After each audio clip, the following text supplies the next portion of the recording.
Καλώς ήρθατε σε ένα ακόμα βίντεο του Aquatic Talk Live. Σήμερα έχουμε ένα ξεχωριστό βίντεο, δεν θα είναι ούτε από μένα ούτε από το Σάκη. Το σημερινό βίντεο μας το έστειλε ο φίλος μας ο Θοδωρής. Θοδωρής, ευχαριστούμε πολύ για τον κόπο σου. Ο Θοδωρής σήμερα θα μας κάνει ένα γρήγορο unboxing μιας πολύ δυνατής συσκευής που πολλοί χομπίστες θα ήθελαν να έχουν.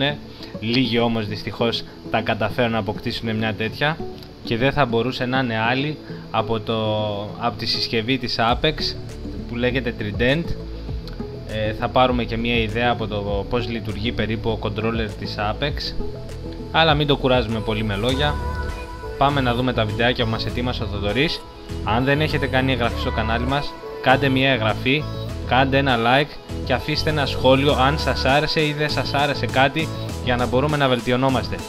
Πάμε λοιπόν να δούμε τα βιντεάκια που μας ετοίμασε.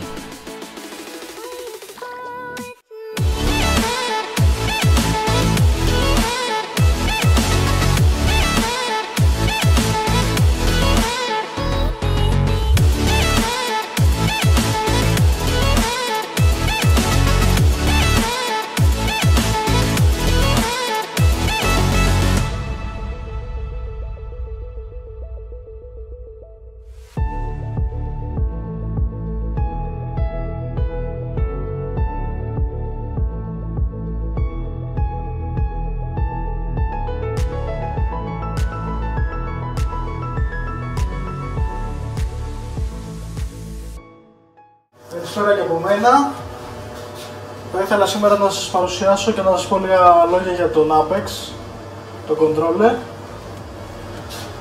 Λοιπόν, ο Apex είναι ένας controller που έχει φτιαχτεί για να βελτιστοποιήσουμε την επαφή μας με το ενιδρίο. Και πώς το κάνουμε αυτό? Έχει κάποια ηλεκτρόδια που μας δίνουν κάποιες βασικές ενδείξεις, όπως η θερμοκρασία, η αλατότητα, το pH και άλλα πράγματα. Και το πιο βασικό είναι ότι μας δίνει ένα πολύμπριζο, το οποίο κάθε μπρίζα μπορεί να την ελέγχουμε με κάποιο πρόγραμμα και είτε να ανοίγει είτε να κλείνει κάτω από συγκεκριμένες καταστάσεις που εμείς ορίζουμε. Λοιπόν,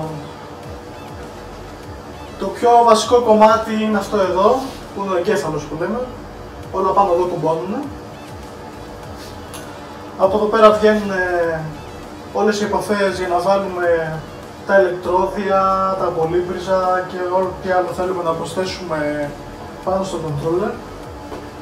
Το καλό με τον Apex είναι ότι έχει άπειρες δυνατότητες και μπορείς να βάλεις πάρα πολλά πράγματα επάνω και να προσθέτεις συνέχεια και να το χτίζεις, όπως λέμε. Εδώ πέρα είναι τα δύο πολύμπριζα που εγώ έχω βάλει γιατί έχω διάφορες συσκευές πάνω που θέλω να ελέγχω. Οπότε εδώ τα δύο πολύμπριζα με τις 6 μπρίζες, 3 και 3, 3 και 3.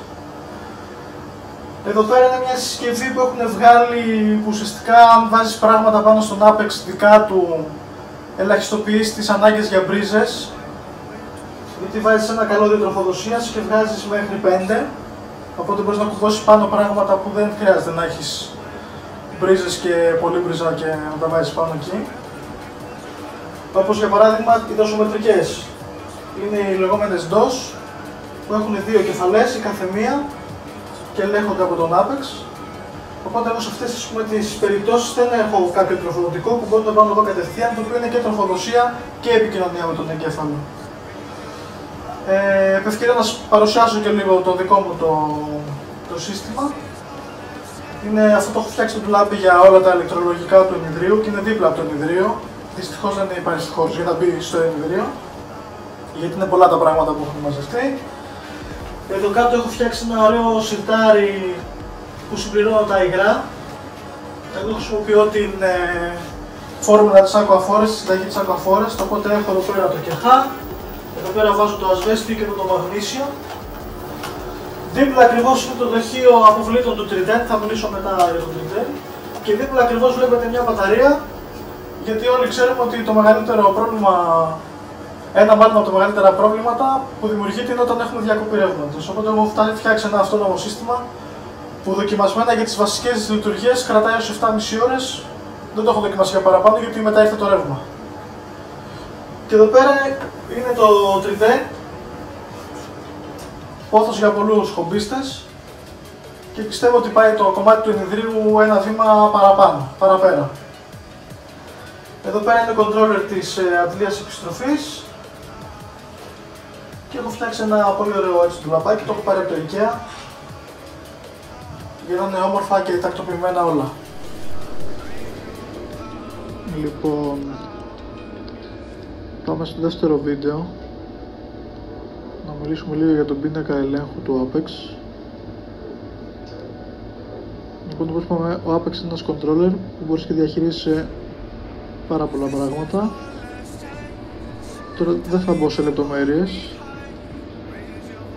απλά θα εστιάσω σε κάποια πολύ βασικά. Το ένα είναι ότι μπορείς να διαχειρίζεις τις μπρίζες, να ανοίγεις, να κλείνεις είτε χειροκίνητα είτε με κάποιο πρόγραμμα. Για παράδειγμα, εγώ σε αυτό το φώτα, ας πούμε, στις 5 ανοίγουν στις 12, κλείνουν στις 8 και επίσης κλείνουν αν η θερμοκρασία είναι παραπάνω από 36,8 βαθμούς Κελσίου.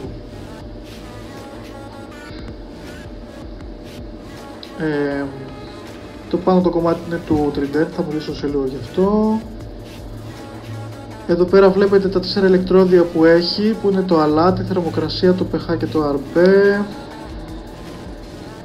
Εδώ πέρα βλέπετε πόσα ml ρίχνουν οι δύο δοσομετρικές, που είναι δύο δοσομετρικές από δύο κεφάλια, δηλαδή 4 κεφαλές, που χρησιμοποιώ εγώ τις 3, η μία είναι νεκρή.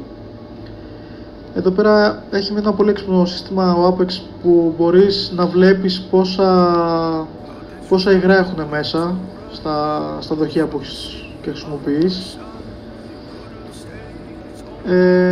Και εδώ πέρα βλέπεις πόσο ρεύμα καταναλώνει. Λοιπόν, αυτά σε γενικές γραμμές, δεν θα μπω σε λεπτομέρειες.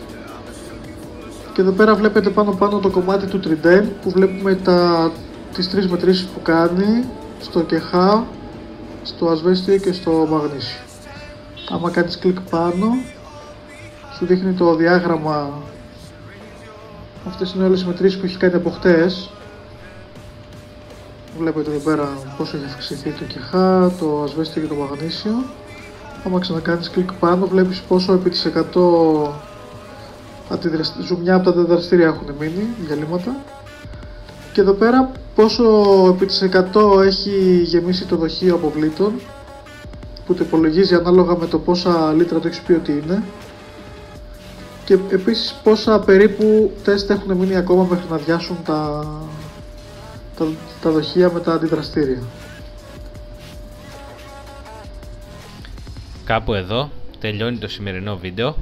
Εμείς θα πούμε ένα μεγάλο ευχαριστώ στο Θοδωρή. Θοδωρή, σε ευχαριστούμε για τον κόπο σου. Και εμείς θα τα πούμε σε επόμενα βίντεο. Μείνετε συντονισμένοι και πατήστε και το καμπανάκι για να μην χάσετε κανένα. Ευχαριστούμε πολύ για τη συμμετοχή σας.